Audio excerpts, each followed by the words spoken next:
My name is Steve Mincy. I'm with DES Architects and Engineers, and I'm the current chair of SAMCEDA, which is the San Mateo County Economic Development Association. So on behalf of our board, our president and CEO, Roseanne Faust, welcome to Innovators, our 2014 Awards of Excellence event. So we're so pleased you could join us here today.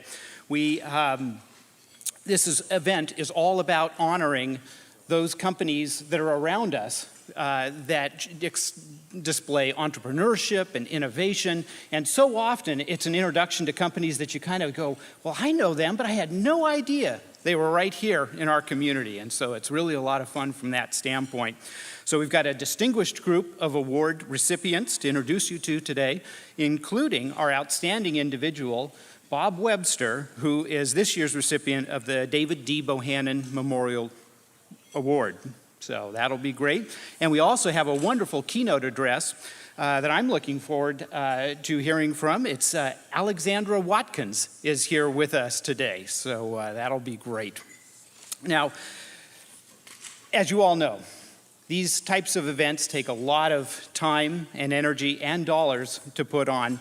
And so I really want to take a few moments here and thank our sponsors and their generosity of the companies and organizations that have helped us put this on. So let's start with recognizing SAMCEDA's Platinum Chairman's Circle members. Now, these are companies who consistently support SAMCEDA all year long and in so many different ways, variety of ways. And they also support us and sponsor this event, this Awards of Excellence event. So let's just kind of give them a round of applause if we could.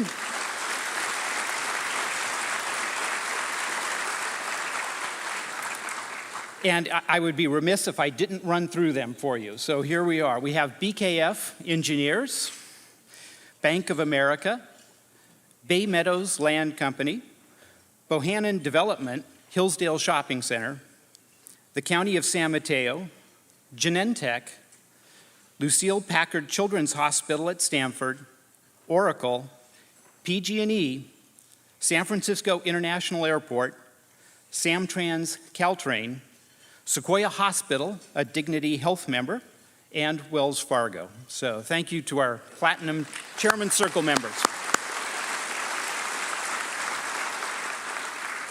Now, in addition to those great companies that provide that support all year long, we have some wonderful companies that have stepped up for today's event and are also corporate sponsors for today's event.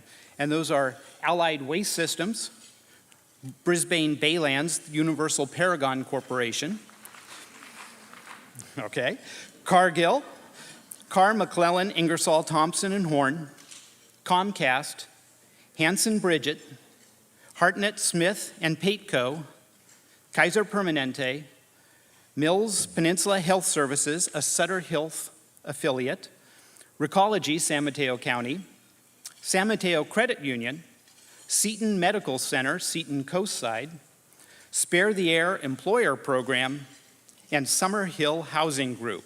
Thank you.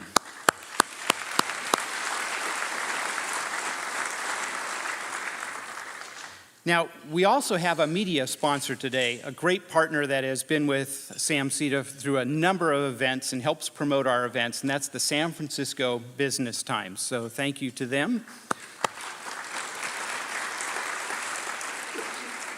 I think they're probably also the ones that created the slides for today's event. That's right there. But also, this event is being filmed by Penn TV and can be seen on Channel 26. So you can recap anything that you saw today and tune in and see it all again. So another set of thank yous needs to go out to our board of directors. You know, I've been chair for a number of years now, and I've had the pleasure of working with an extremely dedicated group of directors.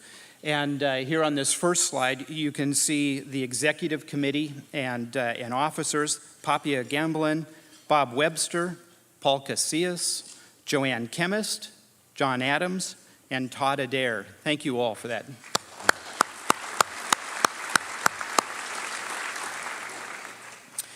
So I should point out that, Bob Webster, contrary to rumors, he was not in charge of the awards recipients this year. I think a number of you probably serve on boards, and you're tasked with, looking for individuals who really go above and beyond. And sometimes you're sitting there and you're working on this, and you realize it's the person sitting next to you that really is stellar in what they do. And in this case, I'm just so thrilled that we could honor Bob Webster and one of our own this year as that outstanding individual. And I know we'll hear a lot about that later. But it's really wonderful to see that this year. So I also then want to point out that we have a number of executives here that are also on our board. And rather than read all the names, how about if all of our board members, including the officers and executive committee, please stand and let's recognize the directors of SAMCEDA.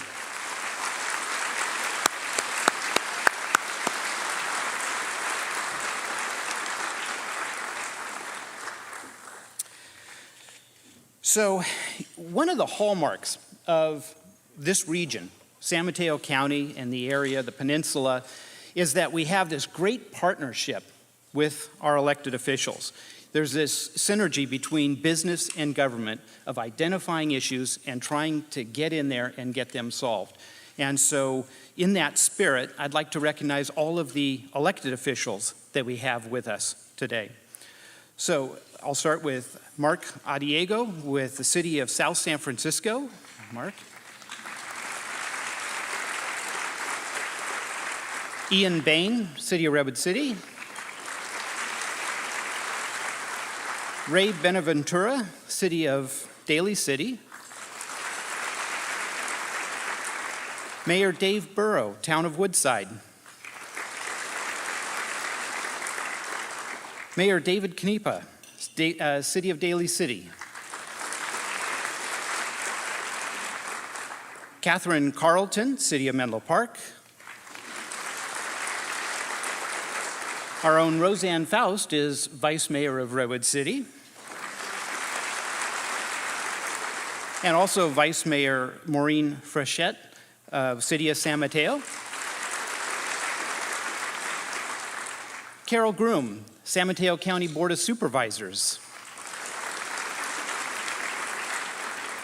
Jim Hartnett with the California High-Speed Rail Authority.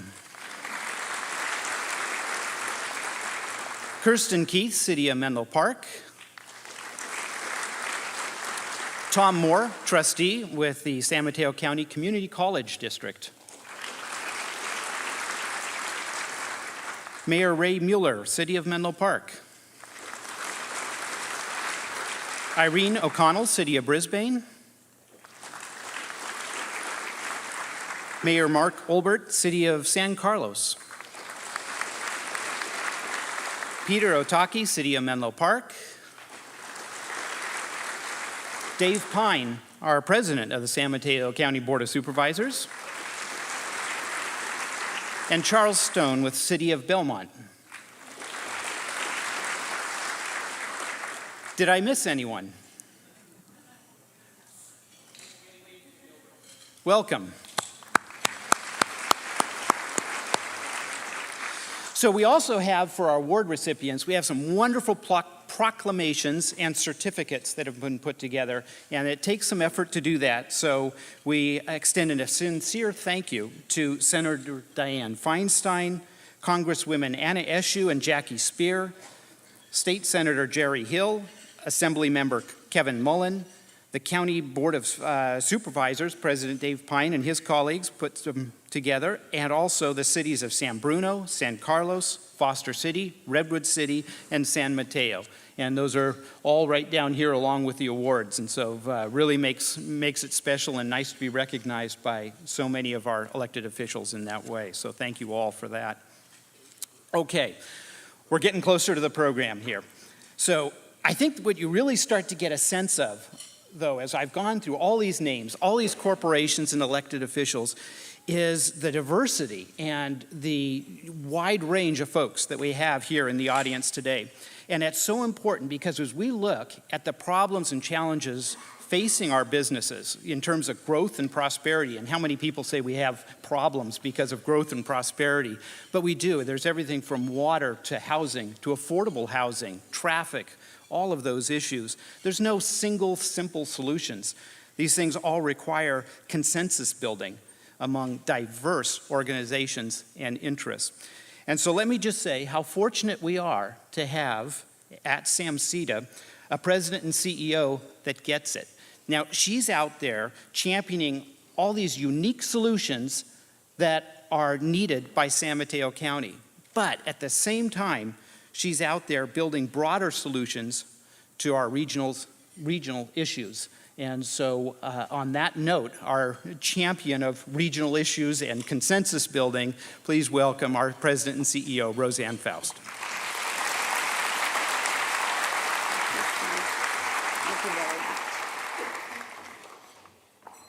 Well, welcome everyone. How are you today? I think we are so very fortunate to live, work, and play in the county like San Mateo. We have such a unique situation here, and today, the reason that SAMCEDA puts together the Awards of Excellence is to highlight those companies and individuals that really make a difference. And if you notice this year, our program is called Innovators. And innovators are not just technology companies. They're all types of companies. Many of you that sit in the room here today, in the companies and affiliations that you're all associated with, you're innovators. So we want to showcase what we have here, the type of companies, and SAMCEDA promotes the business community. We've been doing that since 1953. But we understand that the business community is just one piece of the greater ecosystem. But if you have a successful business community and you have those kind of companies and individuals that innovate, it all starts there. It all starts local. And I know many people have said that over the years about local. Let's buy local, let's shop local, let's innovate local. Well, we do it here. We are so fortunate because every day with the organizations that you work with, we innovate and we create jobs from technology to ports to jewelry, which you'll see featured here later. So this is our day to celebrate. It's our day to celebrate our county. It's to celebrate SAMCEDA and an organization that doesn't do it alone. We do it with our community college district, our chambers of commerce, our nonprofits. I want to thank all of my colleagues that are elected officials here today. We do it with your support, and we do it with our business community. So now it is my great pleasure. I am so excited about our keynote speaker today. And you can ask any of our team at SAMCEDA. When I first read about Alexandra Watkins in the San Francisco Business Times, I said, wow, very interesting. She has a book coming out later in 2014 called Eat My Words. Sounds interesting, Eat My Words. So what does it mean? So I did a little bit of research, and I was looking who she was affiliated with and kind of called around, and somebody said, well, why don't you just give her a call? And usually in these type situations, you like an introduction. Cold calls, I think, make everyone nervous. Well, I called, Alexandra answered, and probably for the next 30 minutes, I did not stop laughing. She was telling me stories about sort of where she had been, where she was going. And I'm like, Alexandra, would you consider being the keynote at our Innovators program? Because I think you fit with what we're trying to showcase. So we talked a little bit more, she thought about it, and she said, yeah, I think that'd be a great idea. I mean, she's taught at Stanford, she's taught at USF, she's been branding some of our iconic companies that are out there. And she said, well, I'd like to come and talk about how my career has really been innovation and from the start. And not just focus on naming, which is the whole premise behind Eat My Words, but really focus on innovation and highlight and celebrate the winners that we have here today, our award recipients. So it is with great pleasure that I'm going to bring up Alexandra Watkins, the Chief Innovation Officer for the company Eat My Words. And hang on, folks, because this is going to be a ride.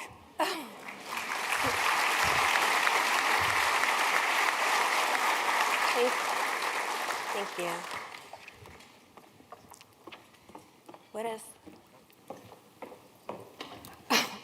Sorry. Hi, everyone. Thank you for that very nice introduction, Roseanne.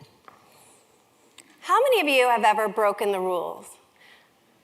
Okay, now I'm not talking about breaking the rules in a way where you needed reputation.com to bury the evidence. I'm talking about breaking the rules to solve a problem. That's the thrill of innovation. When faced with a challenge, try a creative approach to solve your problem. That's how innovation happens. It's really the story of my life. And it has been quite a ride, as Roseanne mentioned. I like to think of it as Mr. Toad's wild ride on the Innovation Express. Does that sound like fun? Great. I can't see the screen in front of me. I just want to let Fred know. Please put my slides up. Or George, thank you. Okay, thanks. Sorry, you guys. Okay. So I want to let you know, and I'm going to say this a couple times because you're not going to believe me. All of these stories are true. Okay? None of the names have been changed to protect the innocent or the guilty. I am keeping it real, people. It all started in the early 80s in San Diego at Mission Bay High. My high school was right out of a movie. Oops. Now, as a senior at Mission Bay High, I had it going on. I had an awesome set of wheels. And I was excelling in 3 areas: creative writing,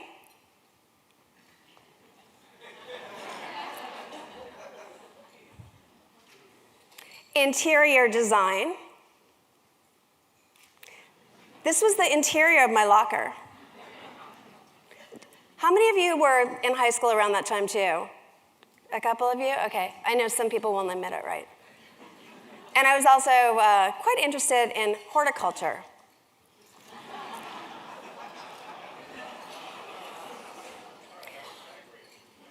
To be honest, school kind of bored me, but there was one class that I loved and I never ditched. It was called You and the Law. I learned about contracts, torts, my Miranda rights, and misdemeanors like smoking pot on school property.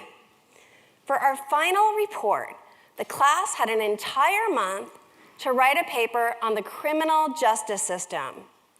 My classmates went to the library to copy out of a book. Not me. I turned to the pages of our local diatribe, the San Diego Reader, to the personal ads. Incarcerated white male, 35, seeks female companionship. I see somebody's mouth jaw-dropping back there. Yes, it's true. So incarcerated was a word that I just learned. My mother, of course, made me look it up in the dictionary when I asked what it meant. Now, despite knowing what the definition was, my mother encouraged me to write to prisoners. She even let me use her computer. I wrote letters to 6 inmates. I couldn't say I was in high school, right? I said I was in college, that I was writing a book on the criminal justice system. I wanted to know what they thought of it. How was life treating them on the inside? Now, I knew I would get a better response if I sent a photo, but no one wanted a photo of me. I was a dork. But my older sister, Victoria, I know what you're thinking. You're thinking I sent photos of my sister to vicious killers. It's better than that. My sister was the school photographer. Her darkroom was a gold mine. Now, I didn't want to do anything mean like send photos of the prom queen, but I had no qualms about sending this photo of my sexy and unsuspecting best friend, Lydia. There she is, posing against my mom's 66 Jag. By the way, to give you guys an idea of how long ago this was, she was 17 there. Today is her 50th birthday. So we are really back in time. So at first, I had to find a way to get the letters because I didn't want these guys showing up at my parents' door when they got paroled. So my mom suggested that we use my father's post office box. Well, then my mom and I had to engage in a little criminal activity of our own, and we stole the key off my dad's keychain, and he never knew what we were up to. At first, the letters just trickled in, but after 2 weeks, every single guy wrote back. Some even sent photos. Oh, that's Raul. We lost touch. My final report consisted of 1 intro page, typewritten by me, and 23 handwritten pages of letters written by my new friends on the inside. My teacher said it was the most creative report he had ever seen in all of his years of teaching. I got an A+. And I learned a valuable lesson. Sometimes it pays to break the rules. Ever since I was in high school, ever since I was in 8th grade, I wanted to be in advertising, like my TV hero, Darren, on Bewitched. But after I graduated from high school, I didn't want to sit in a classroom for 4 more years. I couldn't wait to get started in advertising right away. But it's not like I could just wiggle my nose and get a job. My mom suggested I take an advertising class at the local community college. My teacher hadn't set foot in an ad agency since Darren worked at McMahon and Tate. Meanwhile, at home in La Jolla, I was driving my mother insane. In my teenage eyes, she had turned into a total witch. Of course, that's not really her, and today we're BFFs. But at the time, I was driving both of my parents crazy, and they made me move out of the house. For the first time in my life, I had to earn a paycheck. My parents were actually really cool. They spoiled me. They wanted me to enjoy my childhood, and despite me wanting to work, they wouldn't let me work until I was 18. That was really nice of them. The problem was, my resume was anemic. I had to do something to make it stand out. So, under interest, I listed roller skating, horticulture, and penology. I know, it looks like a dirty word, right? That was my intention. Penology is the study of prisons and prisoners, and I was interested. That one word attracted the attention of a hiring manager at a major corporation where I landed my first job.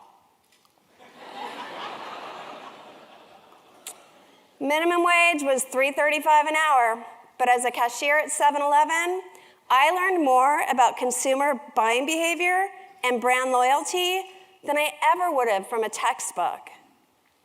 But I couldn't make cherry Slurpees forever. And besides, I hated when people from my high school would come in and recognize me.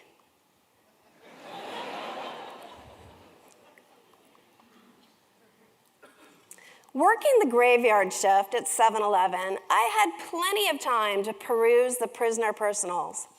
One night I was flipping through the reader and an ad caught my eye. It was for a new school, the La Jolla Academy of Advertising Art, right in my own backyard. The ad said that all of the instructors currently worked in advertising, and it was only a 1-year program. I could handle that. I signed up the next week. 1 semester later, I had moved way beyond Darren Stevens. Advertising legend David Ogilvy was my new higher power, and this was my new Bible, the Book of Dave. Dave said that all wannabe copywriters, such as myself, should spend our first couple years in direct marketing, learning how to write long copy that sells. That sounded good to me, and after I graduated, I talked my way into an internship with my direct marketing instructor. I actually found a job a couple months later, my first big agency job in Seattle, my first time away from home. So I was 20 years old. I was a junior copywriter. I was going places. 3 months later, I was fired. Yep, after just 90 days, my boss, the creative director, who always wore a suit for some reason, Phil Herring, said that I wasn't senior enough. I wasn't good enough. Oh, obviously that's not him. This is.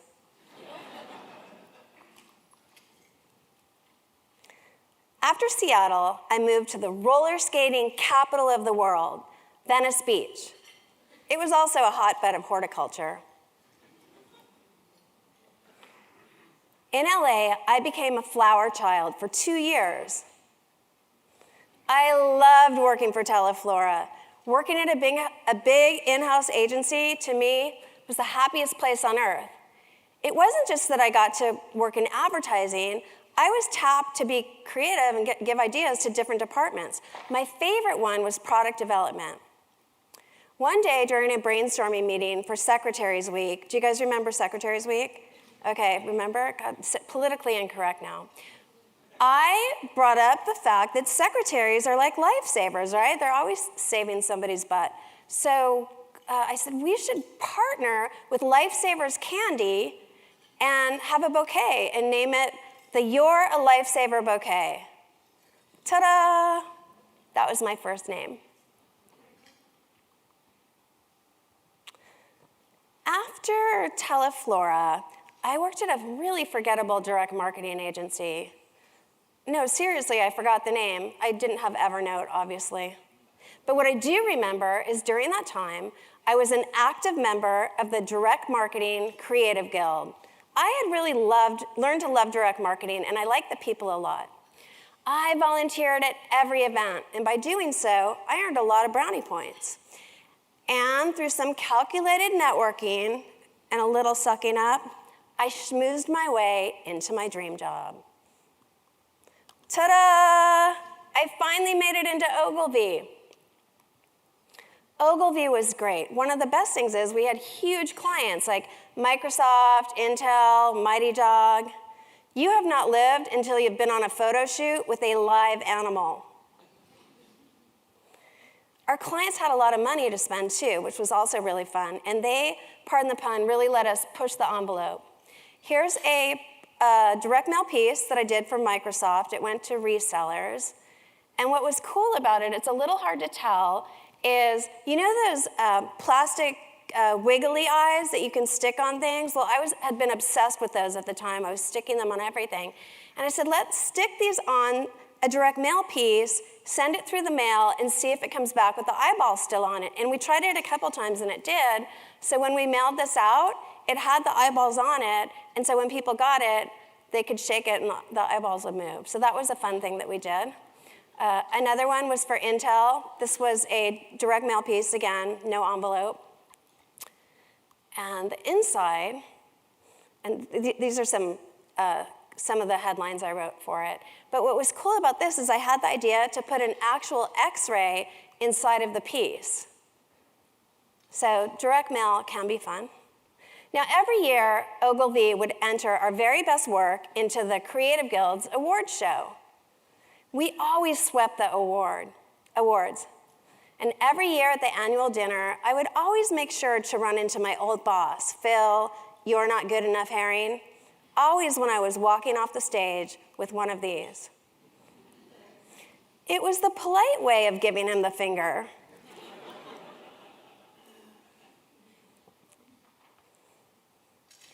At Ogilvy, everyone read Adweek magazine religiously.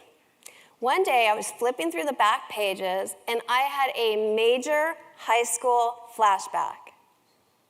Paper Moon Graphics, the greeting card company that I had worshiped since I was in high school and still worship till that day, was looking for writers to create new greeting card lines. Well, when I was in high school, Paper Moon's cards were really tame, but since that time, they had become really racy. I knew I was going to have to send them something really provocative. Luckily, I knew all about provocative. Ever since I had been in advertising school, I had been collecting vintage 1950s magazines. I'd go to the flea market and get them. One Sunday morning, another magazine caught my eye. That's when the light bulb went off. Armed with a pair of scissors and a glue stick, I cut out the sweet, innocent retro images from the magazines, and I juxtaposed them with scandalous text from Penthouse letters. The results were hysterical.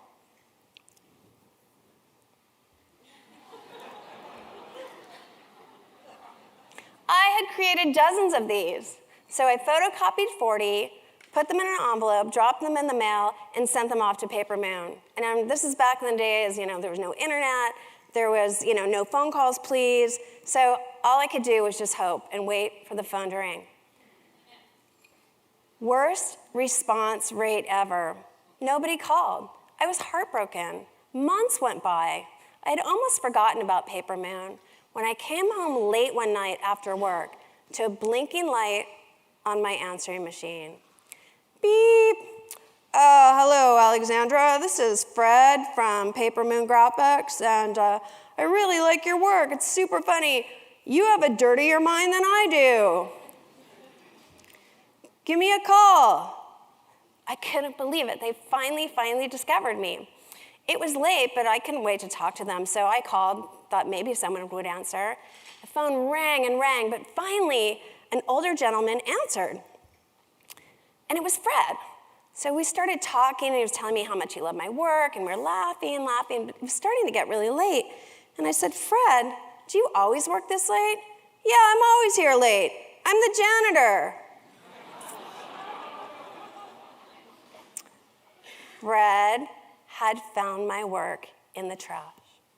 I was devastated. I almost started crying. I just couldn't believe it. It's like, the janitor, are you kidding?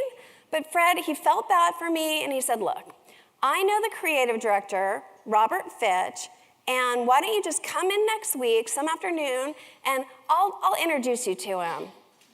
What did I have to lose? The following Thursday, I sat across the desk from Robert Fitch. I felt this high. As I sunk into my chair, Robert said, now, why are you here? Fred thought I should meet you. Fred?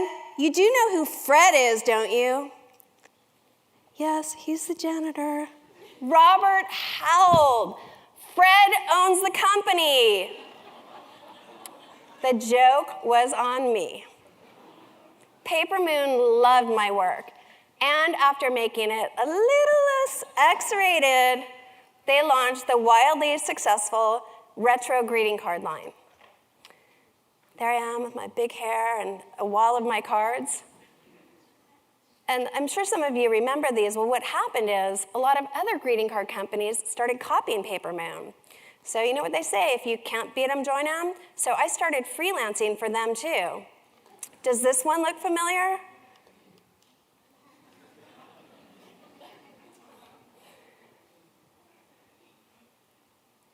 When Ogilvy offered me the opportunity to transfer to the Seattle office with a promotion, I grabbed my umbrella. By day, I wrote geek speak for Microsoft. By night, I wrote personal ads for myself and my girlfriends. We all wanted to meet a Microsoft millionaire. My artsy friend Kelly wanted to meet a guy who she said was less grunge and granola and more brains and business. Read Microsoft millionaire. How could I tactfully say that in a headline? I had it. Attention, Birkenstock boycotters. The ad generated a ton of letters. Kelly was just completely overwhelmed. I begged her to let me see all of them. So 3 weeks later, we met at a diner on Capitol Hill, and she dumped out her bag on the table, and out they all came, all of the letters and photos. And there he was. My old boss. Phil, you're not good enough herring. The opening line of his letter, Dear Ms. Boycotter, you got me after the headline. I didn't even have to read the rest of the ad. Wow. Even though Kelly was not attracted to Phil Herring at all, I made her go on a Starbucks date with him to break the news. Over lattes, Kelly listened politely while Phil bragged about all of his successes, and when he got to the part that he owned a successful ad agency called Herring Newman, right on cue, Kelly said, Herring Newman.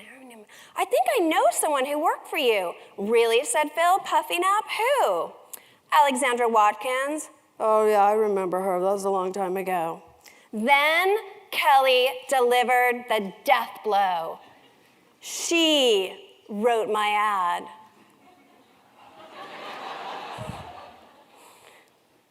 Talk about you and the law, this was poetic justice. I did eventually date some of my own Microsoft guys. Most of them were cuter than this one. But the one guy at Microsoft that I really wanted to marry got engaged and married to someone else.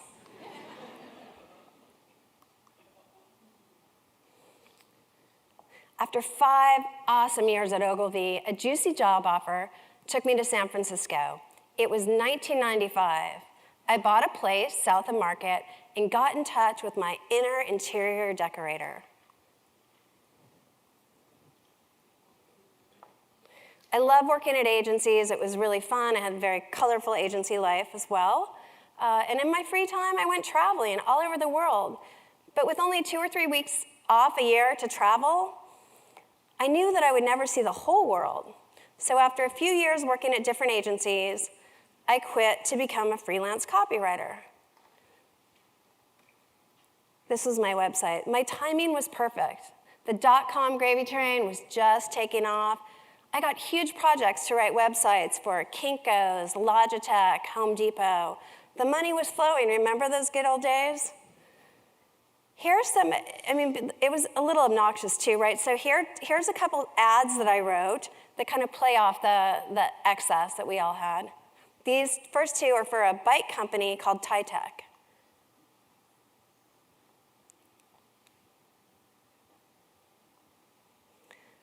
And the next one is for a real estate company in the East Bay called Red Oak Realty, and the ads were targeted at people in the East Bay Hills that they were trying to get them to sell their homes. Well, we all know what happened, right? The bubble burst, that .com gravy train crashed. There was no work. San Francisco was a ghost town. Luckily, I had saved some money, so I rented out my place and I went traveling for a year to Australia, Bali, Fiji, and New Zealand. I wish I had a GoPro camera at that time, right? That would have been cool. Well, there's nothing like a year off to help you get your priorities straight and figure out what's really important. I mean, besides throwing another shrimp on the Barbie. When I came back to San Francisco, I had a tan and I had a plan. All of those years as a copywriter, every once in a while, I would get thrown a bone and get to name something. I loved it, and I thought I was really good at it too. Well, I didn't even find out that naming was actually a real profession until right before I left on my trip. When I came back, I was determined to be a professional namer. I heard that the place I should make a name for myself was legendary branding firm Landor & Associates. Surely they would hire me. It would have been easier to get into Willy Wonka's Chocolate Factory. Oh, I had the talent. But what I found out, I didn't have the pedigree. No degree in Latin, no degree in linguistics. Remember, I didn't have a degree in anything. But I didn't let that stop me. For 2 years, I tried everything I could to get the attention of anybody at Landor. Again, pre-internet, I don't know anybody's name. I'm just kind of randomly guessing who's who. I send things to HR, and they were very secretive. I even sent photos of my dog and all of the names I came up with for her.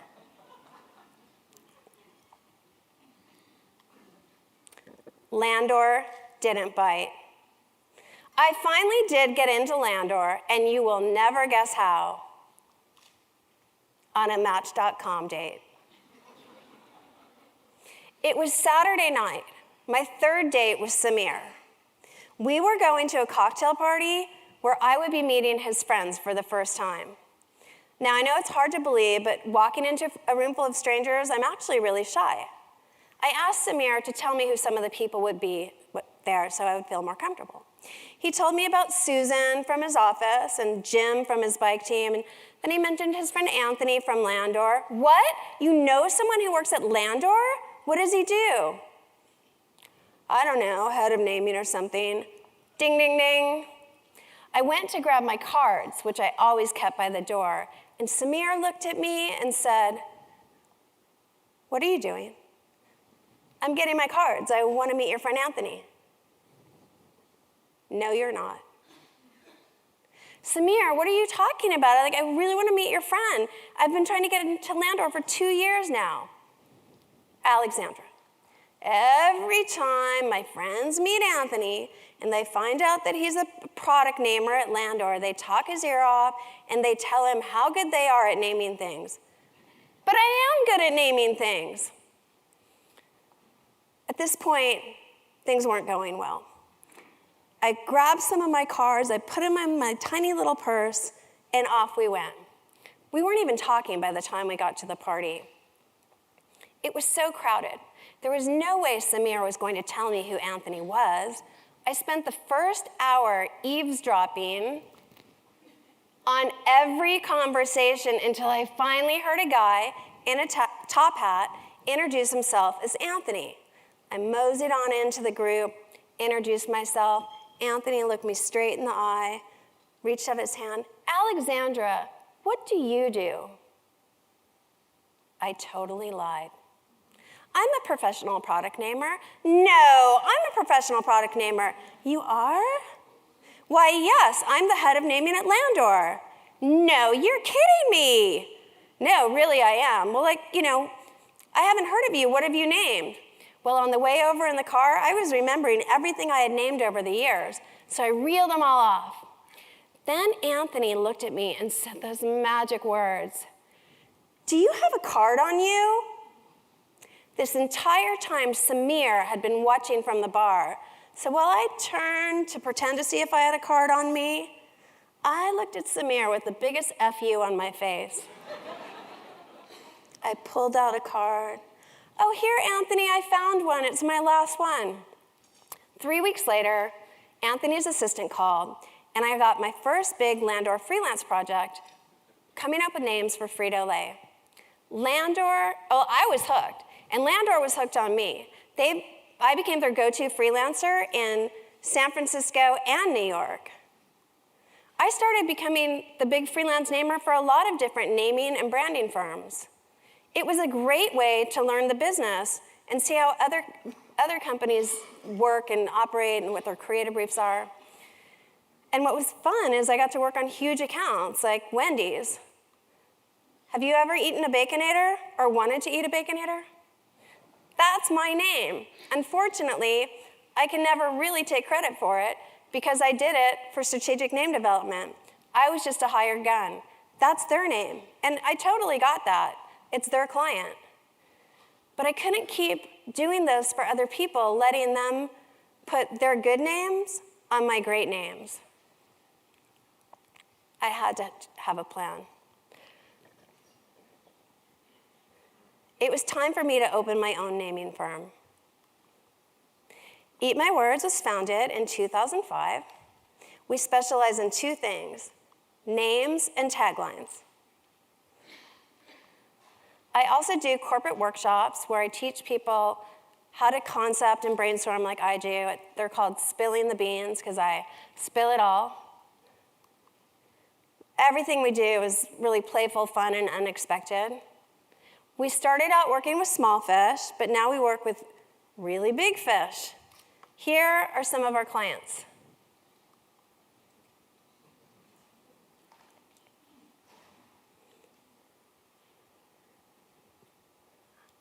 Okay, everyone always asks, what's your creative process?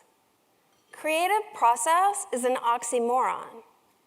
There's no process to being creative. You never know where a good idea is going to come from. Also, naming isn't a science. I always laugh when I hear my competitors talk about their scientific processes, like verbal linguistics or verbal identity engineering and computational linguistics. Does any of that sound even remotely creative?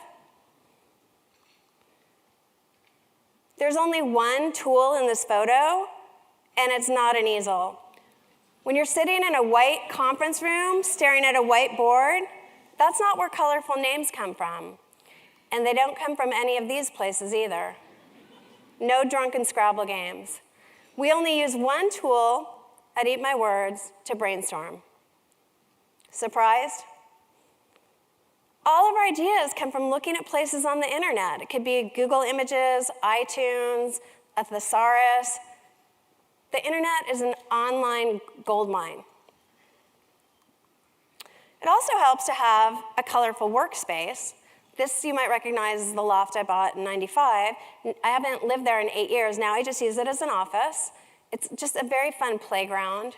This is my desk. It's a 1950s diner booth. There I am from yesteryear. Our lounge upstairs, and the pink fridge is our bookcase, and our business card, if any of you see it, it's a little pink fridge inspired by this. Stuffed animal sofa, and this is our gnome nomenclature with a G. How many of you have a name that's hard for people to spell?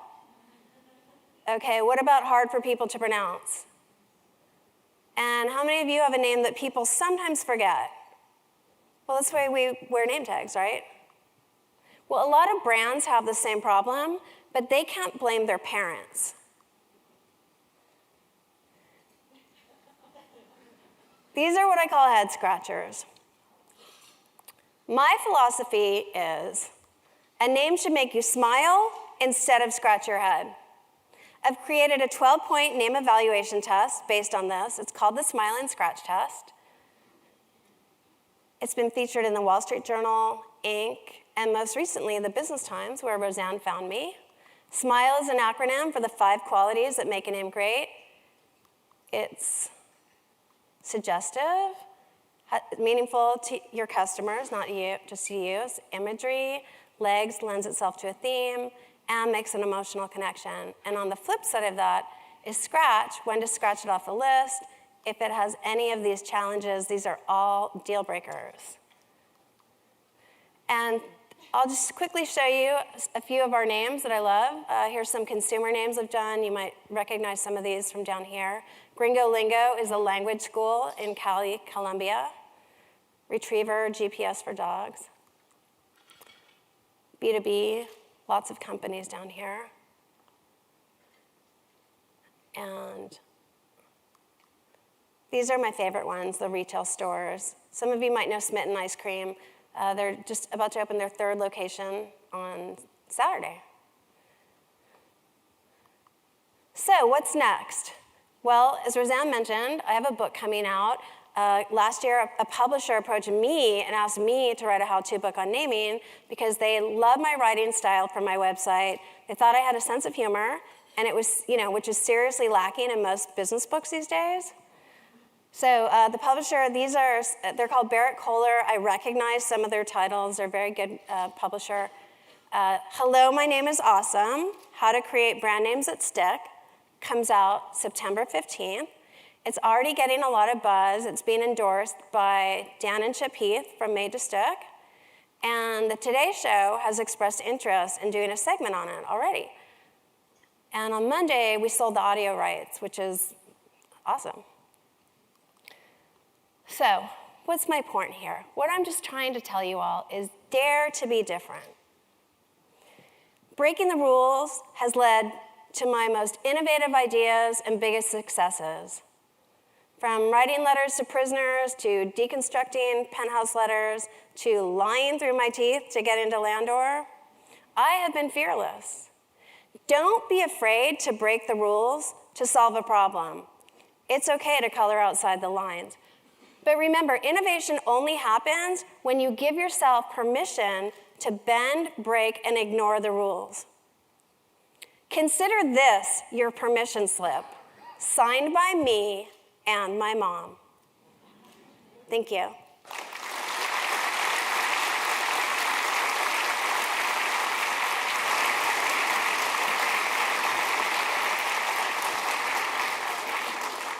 Thank you.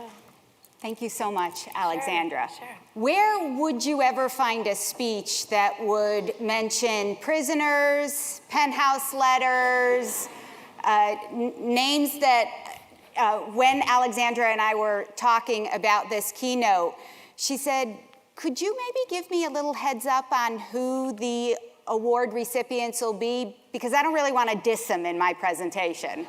So I said, okay, as soon as we know who they are, I will let you know. But let's give Alexandra another big round.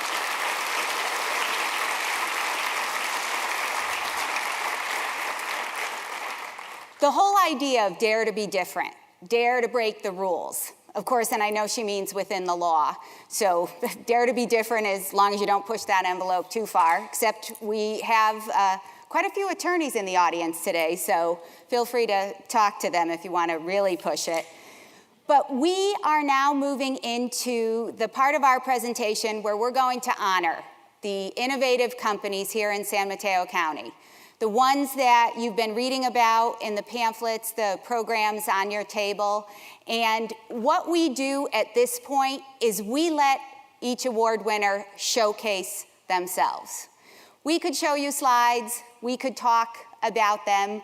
We've done that before, but it's much, much better to actually hear from the people at our award-winning companies. And our first one who is coming up is the Chief Operating Officer of Evernote. How many of you in the room use Evernote? This is Ken Gulickson. Ken? Okay, you have a great audience. Okay, how do I click ahead here? There you go. And it's green. Great, well, thanks for having me. It looks like we have a lot of Evernote users in the audience today. So we have around 90 million users all over the world. About 25% of those are here in the US. The way that Evernote grows, the way that users find us is almost entirely from other users. So the roughly third of you in the room here who raised your hand, your job is to find the two people next to you and teach them how to use Evernote. That's how we grow. So what are we?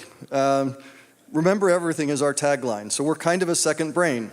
Is there anybody in the audience who doesn't need a second brain? We help you remember everything that's important to you and make it accessible to you across every device, computer, tablet, etc. that you own. That's our fundamental mission. We're a very design-centric company. We're very product-focused, but very much design-centric. We win a lot of design awards. This happens to be my favorite one from Apple, mostly because it glows when you touch the top of it. It's kind of cool. Our applications run across any device that you own, so Android, iOS, Mac, Windows, etc. We have a version for everything. Anything that you capture on any device is available on any other one. We're all over the world. Our world headquarters is just across the road here in Redwood City, about 250 people there, another bit over 100 scattered in other locations all over, a total of 10 offices. We put our offices in places that we think are the most important centers of innovation in the world. Our job is to build the world's best product. It's the same product everywhere. It's in around 50 languages. It's not, other than language localization, is not customized in any of those geographies. But we want to be there because a lot of innovation comes from a lot of places in the world, and we want that all to inform the product that we ship everywhere. We also have a business version that we sell to companies, and since this is a business audience, The key message of that is you deserve a great experience at work. So not only should you be using Evernote yourself, but you should be bringing it into your companies. Tens of thousands of companies do this already. So there is a business version called Evernote Business. It's basically Evernote with some administrative features for for the business to be able to use it. It looks just like the normal Evernote, but it has a directory of all of the users within your business and makes collaboration easier. So that's about it. Just wanted to be very quick. Happy to answer any questions if anybody has about the company, but otherwise I'll leave it to the next ones. Gulick's in here? So all of you know how to use it perfectly. All right, so the other, we have 2/3 of the audience here that needs to learn how to use it from the other third. Thank you very much. Evernote. Congratulations. Ken, what we have, for all of the award winners, to make it easy for you, we have all the certificates grouped together and your award. So it makes it very easy versus us trying to kind of dump all the paper on you.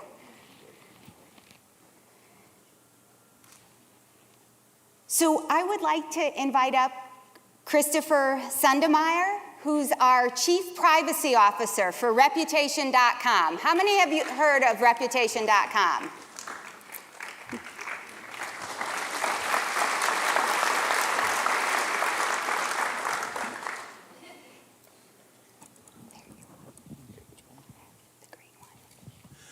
Thank you. Thank you very much for this award. I'm also the general counsel, so I'm generally the guy that the innovators come to and say, can we really innovate this way? If you were putting a picture up here, it would probably be the dinosaur that was shown in the previous slides. I'm the guy who tries to make sure that we can actually innovate in the ways we want to. But we have great minds and great talents at our company, led primarily by Michael Furtick, who founded the company, who is a real innovator.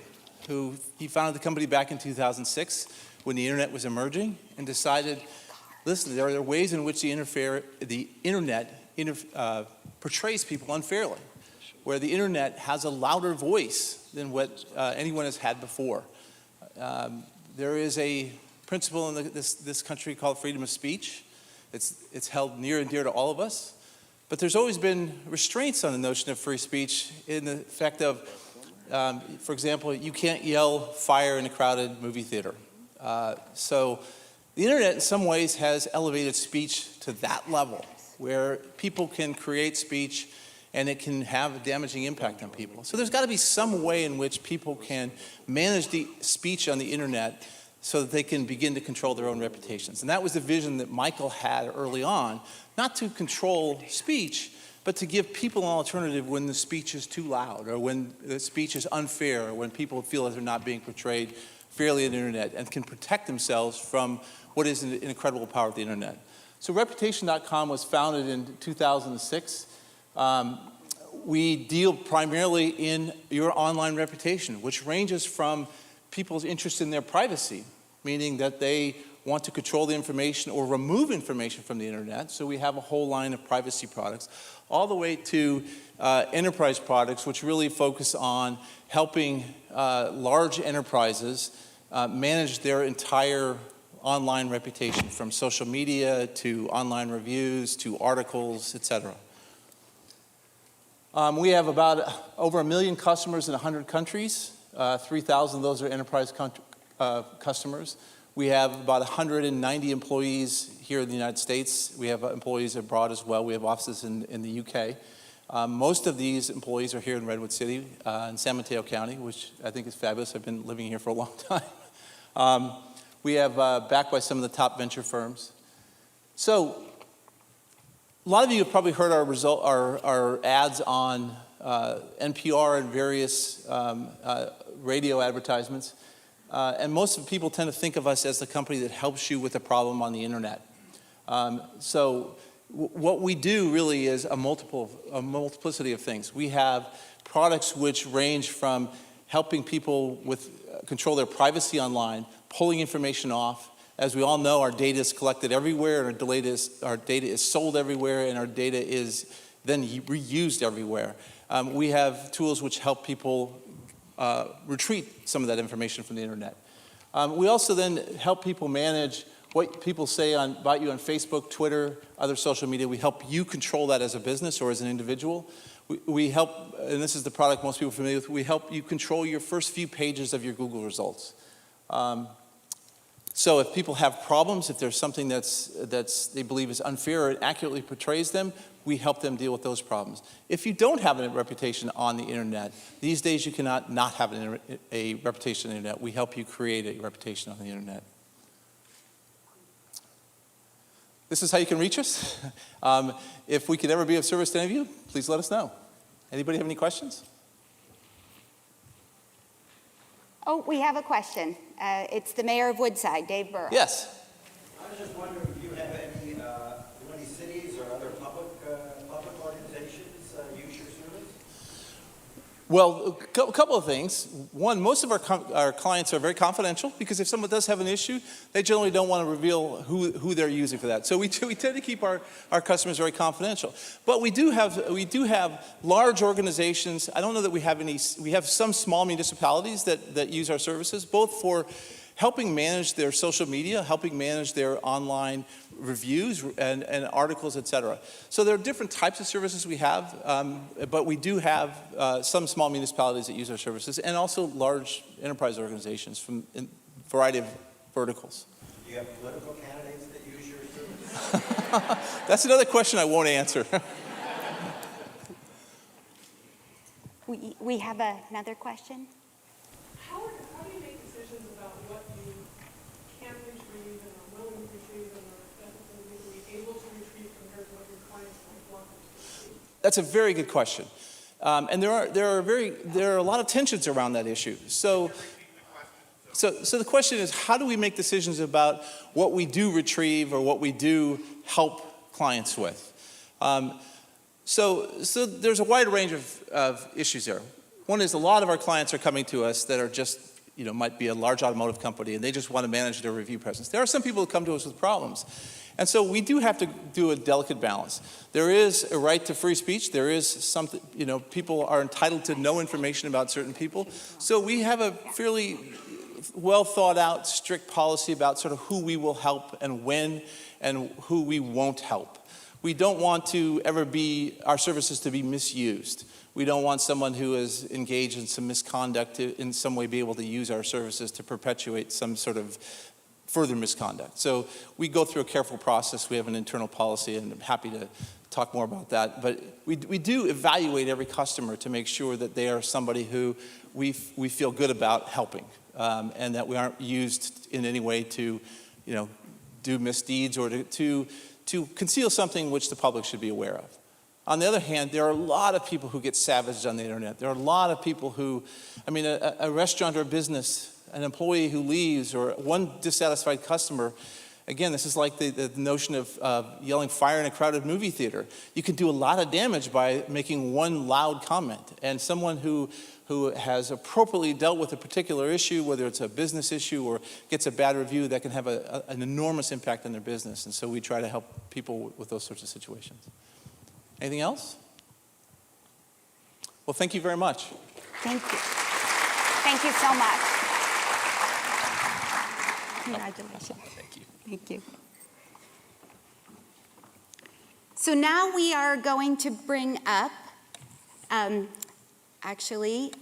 Dana Bloom, who is the Vice President of Marketing for Stella and Dot. How many of you are wearing Stella and Dot today? I seem to notice quite a few. You have a following. Dana, thank you. Thank you.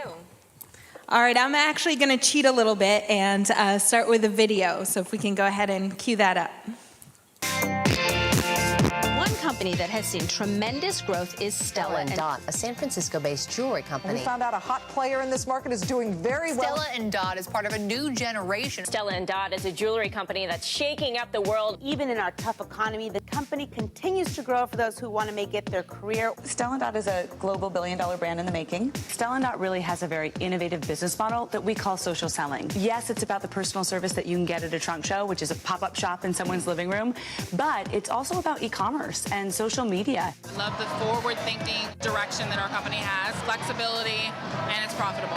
Love it. I can be working while she's at preschool, but I can pick her up from preschool. I can take her to the park in the middle of the day. I love that. I am going crazy over this stuff. I'm gonna wear all of these at the same time. Stella and Dot Bardot spiral. Yep. It's like a slinky.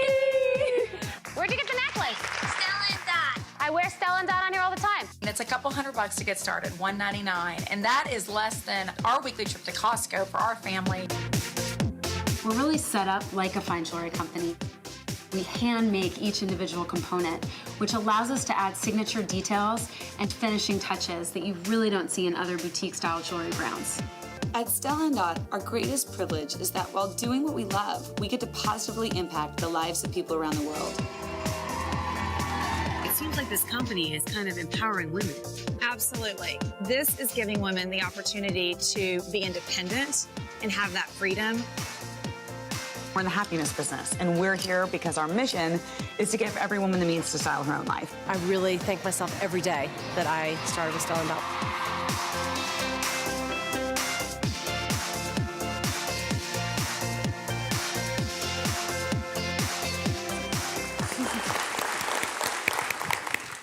What I love about Stella and Dot, and if we could go, let me grab my advancer.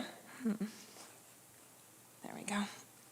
What I love most about Stella and Dot, and what really drove me to join Stella and Dot, is that we are a mission-based company.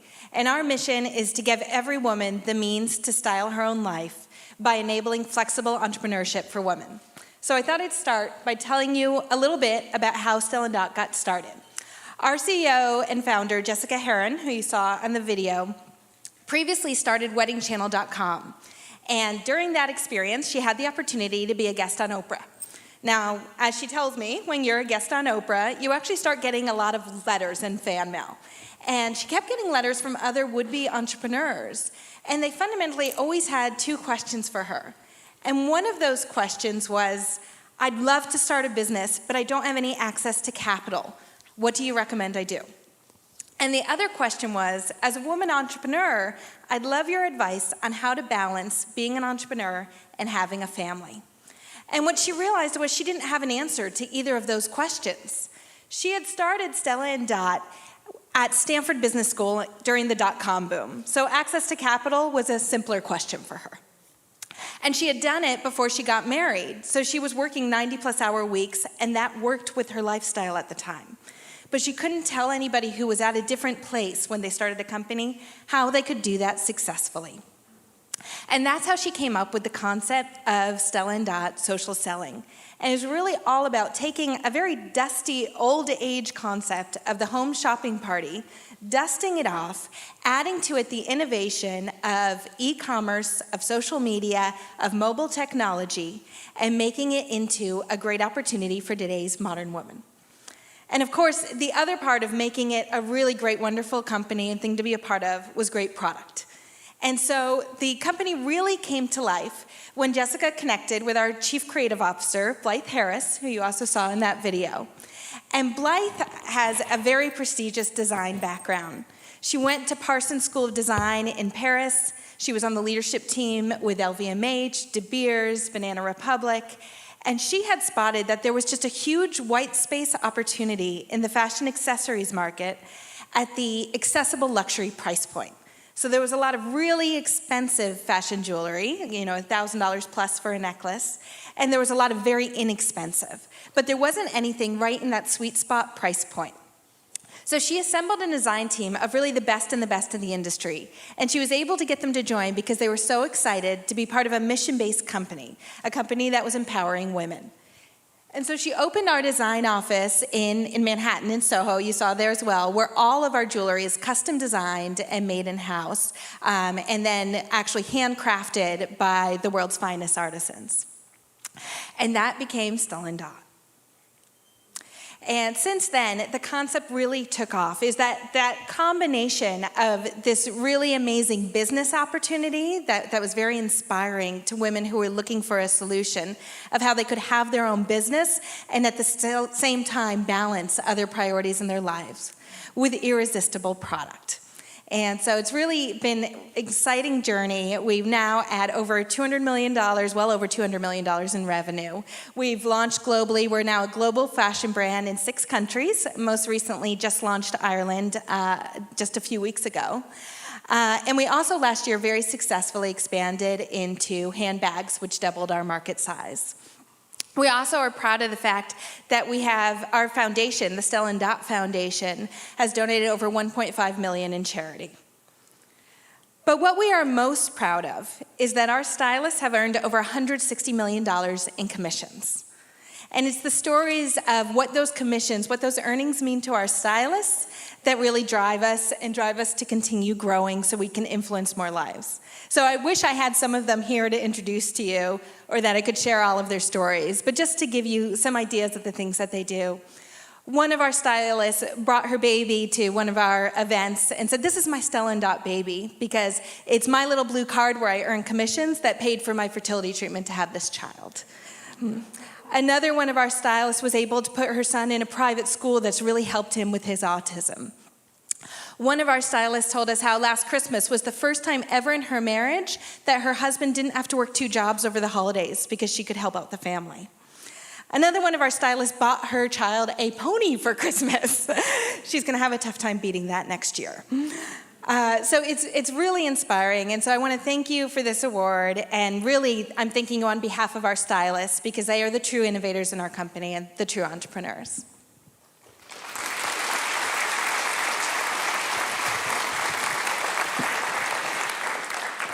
Does anyone have any questions for Dana? You want to save them for later. We really congratulate you. Thank you.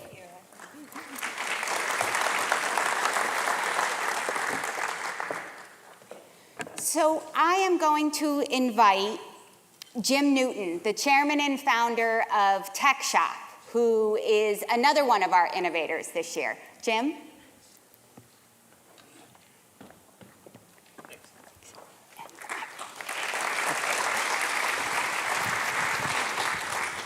Thanks a lot. My name is Jim Newton. I'm the founder and chairman of TechShop. This is always really dangerous, but how many people know about TechShop? Oh, okay, that's pretty good. I'm glad to see that. Sometimes when there's no hands, that's like a little embarrassing. I started TechShop back in 2006, right here in San Mateo County. In fact, David Bohannon was actually very supportive in helping us get started because we needed a building and we had this brand new concept that we didn't know if it would work. We didn't know if anyone wanted our services or not. And it turned out to work out pretty well. Let me tell you a little bit about what TechShop is. It's kind of like, you can think of it like a health club, but instead of exercise equipment, it has tools and machines. So you join as a member and you come in and you use all of our equipment to make things. We have a huge variety of equipment. We have laser cutters, milling machines, lathes, welders, sheet metal equipment, woodworking equipment, plastics, yes, 3D printers, 3D scanners, computers, Autodesk and Adobe design software. What else? Sewing equipment, automotive equipment, just about anything you need to take that idea, because you all have ideas in your heads of things you want to make. You take that idea and you come in and you actually make it into a real thing. So our progress has been pretty neat, I think. We started, as I said, in Menlo Park. We struggled to get the word out. I'm really happy that so many people know about us now, and this kind of happens all over the country now. I get just about the same response, but it took us a while. And then a couple of years after we opened our second location in San Francisco, right downtown. Then we opened San Jose. Then we opened Detroit, Michigan, with Ford Motor Company. Then we opened Austin, Texas with Lowe's, the home improvement chain. That one's really cool. You go into the Lowe's. You know, when you go into a Lowe's, you walk in and there's the garden center down at one end. This one, you walk in, there's the garden center down there, and there's the TechShop doors down there with the branding. You walk right into the TechShop. It's really cool. We recently opened one in Pittsburgh with DARPA, the defense branch of the military, the development branch.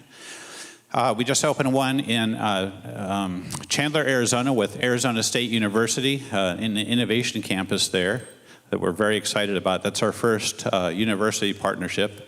And we were supposed to open, I was supposed to leave tomorrow, but it's going to be delayed a week. We're opening one in Washington, D.C. In the next few weeks. We had an HVAC unit not show up. We didn't get our inspection as a result, so we couldn't let people in the building. I know you business owners know how that is sometimes. We're really excited about expanding. We're planning to open four more locations this year. One in Dublin, Ireland, which will be our first international location. We're opening one in Los Angeles, right downtown. And we're opening one in Munich, Germany, with BMW as our partner. So I really would encourage you to come by, take a look at the facility. We were at Scott's building in Menlo Park. He's progressing on his project, so we had to move. So we're over here in San Carlos, right at Holly and 101, and we're planning with John. Where's John? I don't see him. Oh, there he is. To open our first large-scale innovation center right there, which will actually serve the entire Bay Area. So thank you very much for the award, and hope you guys can come by and make something.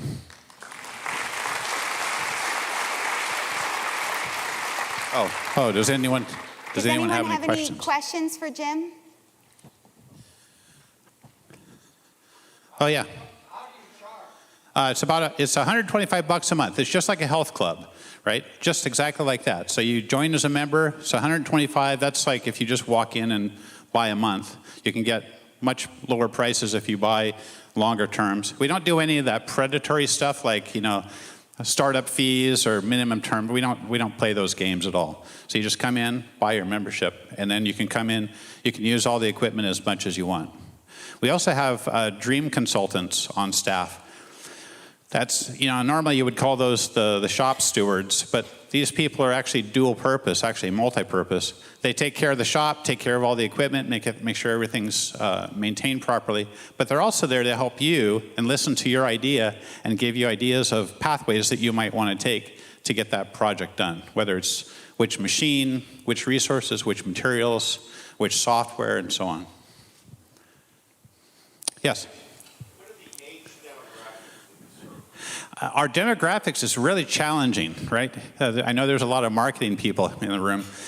You like to go for that core thing. Well, we don't really have a core demographic because it's so flat. We have about 25% female members, and the age is very, very flat across all age groups. Income levels are flat. Education levels are flat. Everything's very, very flat, so it makes it hard.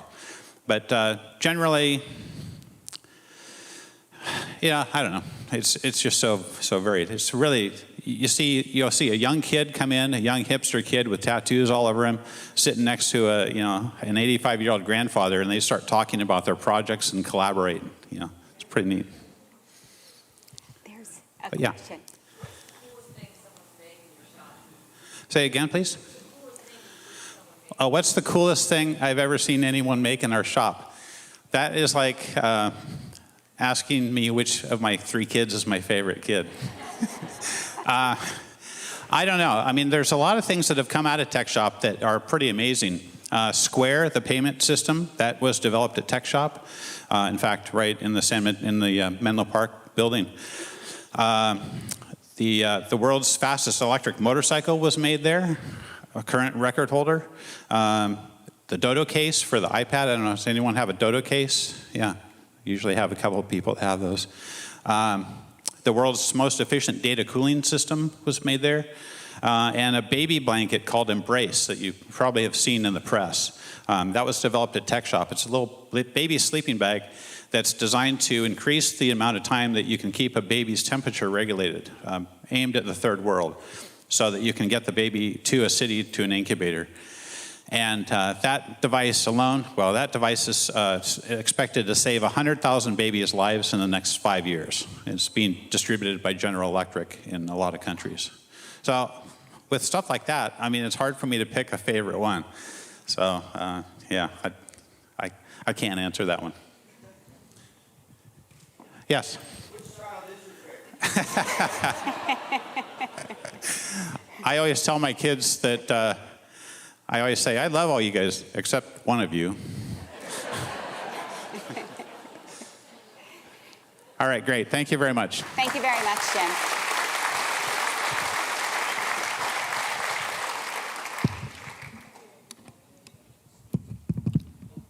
So folks, I want to let you know two things. One, right before our event started today, we received a message from Foster City-based SciClone, and Andrew Wong, their VP of Business Development, is back and forth between the US and China quite frequently, so he was not able to attend. So he actually extends his appreciation. We'll be going to visit him and giving him his award. And then SAMCEDA has had a very unique run in doing this Innovators program. And why I say that is people ask, well, how do you decide who are the innovators? From the moment this event ends, we start to collect data over the course of the next year from as many different sources as possible. Everything from all the online, the Wired, the Digital Mag, the New York Times, the Wall Street Journal, the Washington Post, Fortune, Forbes, Inc., you name it.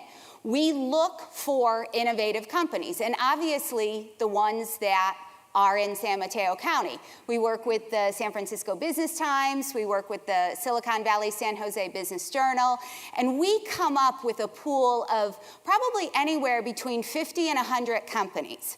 We then do extensive research into them internally, and we cull it down. This year, we had 15 nominees that went off to our board of directors and other key individuals in the community with very detailed data on each of the company. And that's where we ended up with our 6 innovators. So the innovator that was not able to be here today is GoPro. And just let me read you why GoPro was not able to be here. The privately held company keeps its financials confidential, and because of the pre-IPO quiet period mandated by the Securities and Exchange Commission, its executives felt it might not be in their best interests to be here. We have had a significant number of IPO'd companies out of this Innovator event. Achaogen, which is a biotech company, Codexis, a biotech company, last year's winner, Rocket Fuel. Those are just to name a few. So our track record in terms of really picking innovative companies and ones that are unique, I mean, this year you saw a very different mix because it's not all tech. That is the beauty of San Mateo County. So what I would like to ask all of you is come up afterwards and thank our innovative winners, and let's give them a big round of applause again.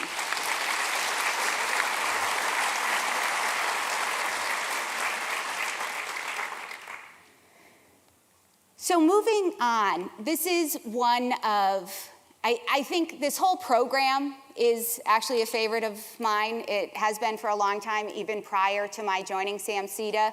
But this is where SAMCEDA's past and present come together. This is where we honor someone in the community who marries the best of business and the best of philanthropy and giving back and community. And I am going to just tell you a little bit about the David D. Bohannon Award, and then I'd like to invite Scott Bohannon up, who will present the award this year. The David D. Bohannon Memorial Award is dedicated to the memory of David D. Bohannon, founder and past president of SAMCEDA.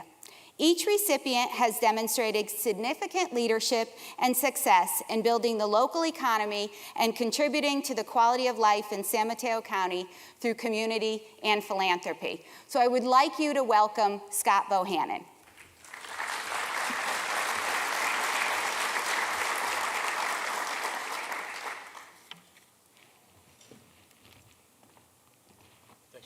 Thank you.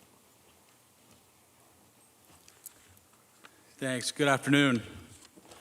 It's truly an honor to give this award to Bob Webster. After all, it was my granddad actually who the award is named after, who hired Bob to work for him in the first place in 1983. He also hired me, my granddad hired me within a week or two of Bob.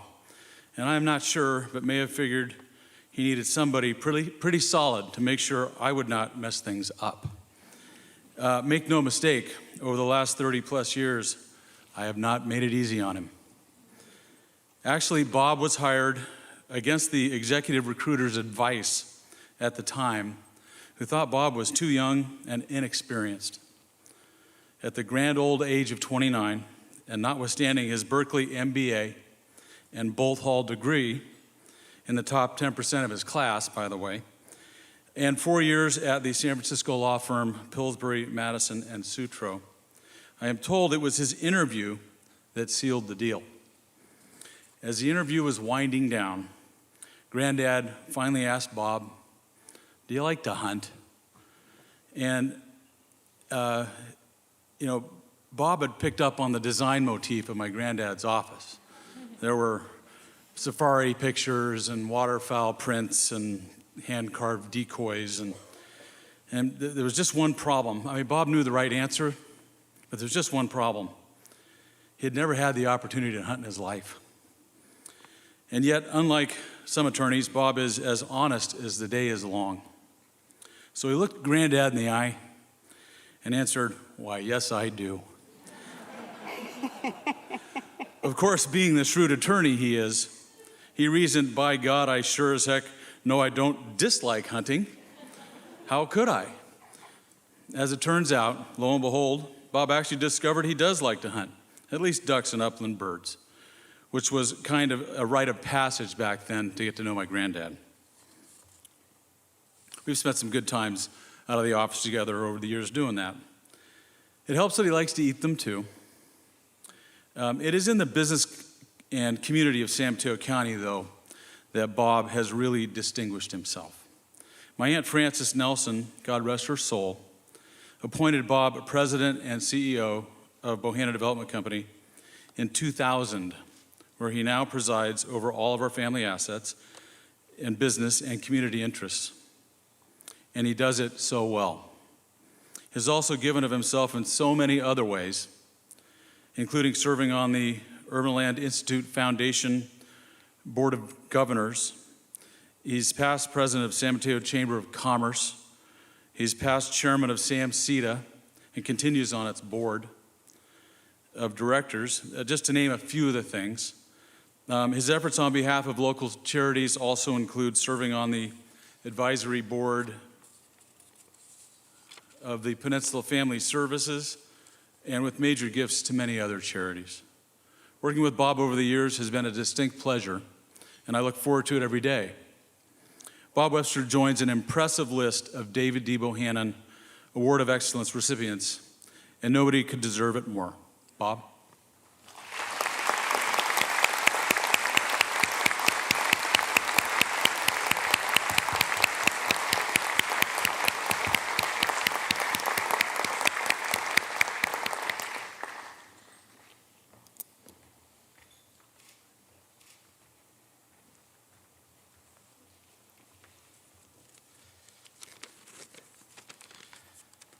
Good afternoon.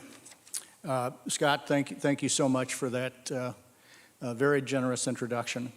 As Scott said, we've worked together for a long time, and listening to Scott talk, there was a couple of things that are immediately apparent to me. One is that at Bohannon, we work hard, but we always have fun at what we're doing.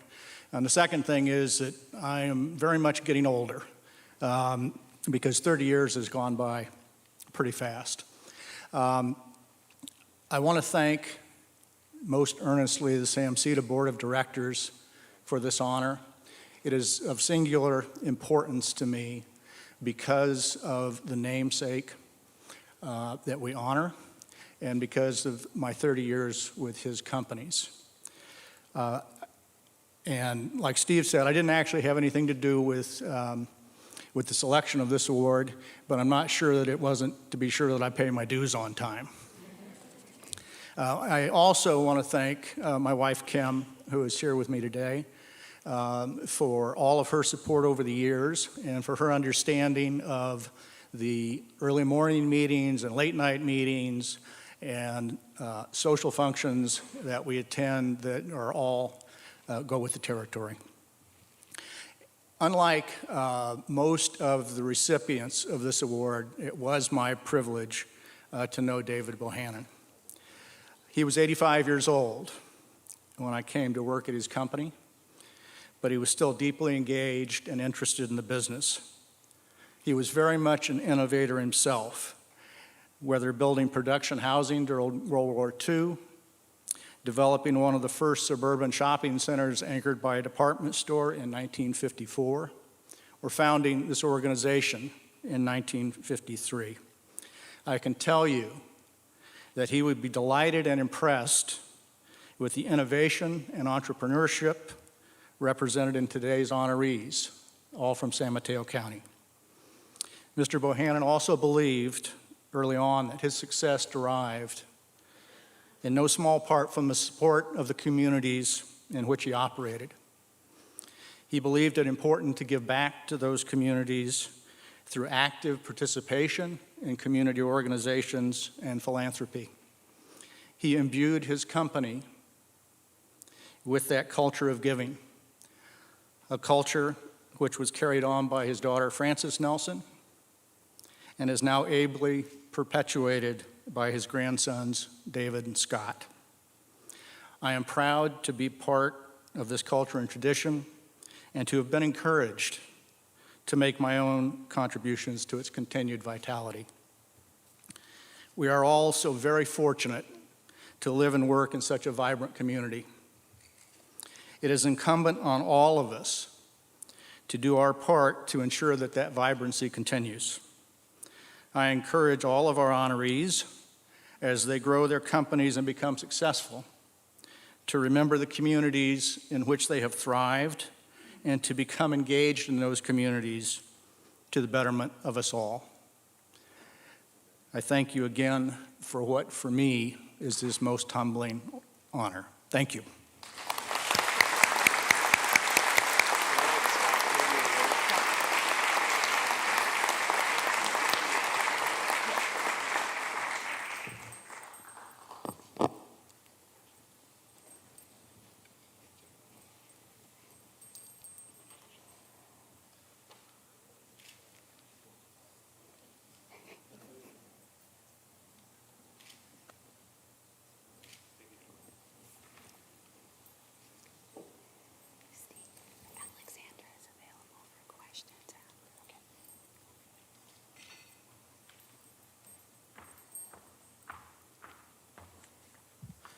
Wow, what a great program. And Bob, we're just so thankful that you share your talents with SAMCEDA. So how about one more round of applause for Bob Webster and all of our awardees today.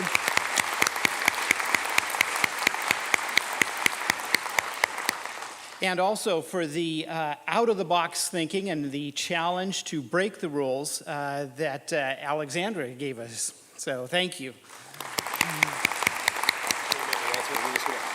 And Alexandra will be available afterwards for questions and whatnot. So please feel free to see her after we wrap up. And so in wrapping up here, there's a couple of upcoming events I want to make you aware of. We have our SAMCEDA annual meeting coming up in a few months at June 12th. It's at the Crown Plaza in Foster City. Now, as you know, our annual meeting generally focuses on economics and economic issues and brings to light some of the issues and challenges that we have here on the peninsula. And this will be the debut of the first research project that SAMCEDA has undertaken with the Silicon Valley Institute of Regional Studies. And this research is going to focus on workforce and economic development and the responsibilities of both the public and the private sector in ensuring that we'll all be able to meet the needs of our various industries here in San Mateo County. So it's real, tangible information that folks are going to be able to use. And so we look forward to the results and being able to share that with you. And then also, as you know, SAMCEDA always hosts a golf tournament every year, and this is no exception. It's a fun day. It's a great networking event. And this year, for the first time, SAMCEDA is joining with the Redwood City Chamber of Commerce for a joint golf tournament, and that's on Monday, September 29th at Peninsula Golf and Country Club. Now, it is, because we have two organizations there, I noticed that it's named Birdies for Business. But in my mind, it ought to be like double bogeys for business, because this isn't about less, this is about a lot more. All the more opportunities for networking and fun and a great day. So we really look forward to that partnership. So lastly, I wanted to extend a thanks to Randy Smith. Randy, are you still here at Oracle for the great use of this facility? We appreciate that. And how about a round of applause for Roseanne and Amanda and Diana of SAMCEDA putting on this event.